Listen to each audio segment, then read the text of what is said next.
Hey guys, this week the topic is fluid intake, right? And how important it is for the body, for athletic performance, and for your overall physiology. Now, if we think about it, if you're exercising outside in 80 degrees, you can lose on the average of 1 to 2 liters of fluid. And you take that up to 100 and you can lose up to 3 liters of fluid. Now, this is all subjective to you. Some people sweat more than others, obviously. But there is proof that being outside makes it so that your physiology will have to increase to compensate. In doing so, you're gonna be sweating more, your heart rate is gonna be up. Now, what happens if you don't replenish that fluid? What does it do to the body? First and foremost, it makes your blood thicker.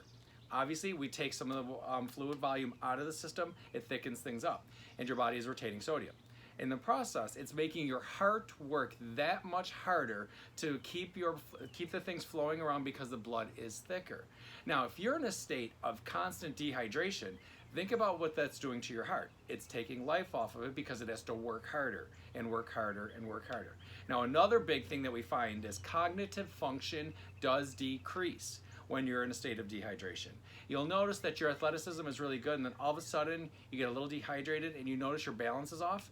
That's because the body is working so much harder to maintain its physiology that it can't focus in on just taking care of itself internally and the normal functions that happen on their own.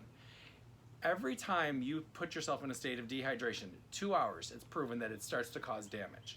You want to make sure that you're constantly hydrating. It is really important.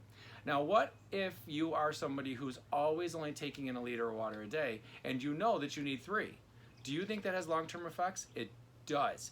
It is proven that it's really tough on the liver and the kidneys in particular, and it makes them work harder and will eventually lead to some kind of problematic issues down the road for you.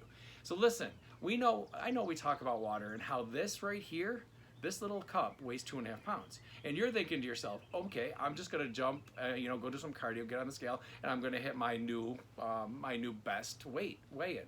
That's a false reading. It's not truly what you should not be weighing in when you are in a state of dehydration. You should be weighing in when you're fully hydrated. That is your ideal weight. That is your true weight. So do me a favor.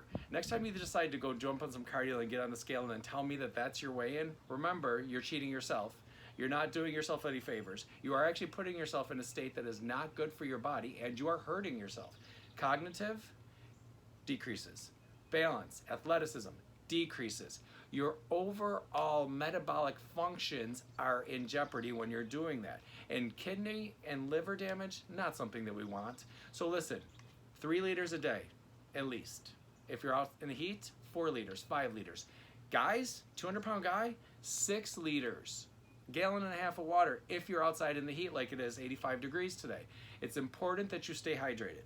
Hydration is critical.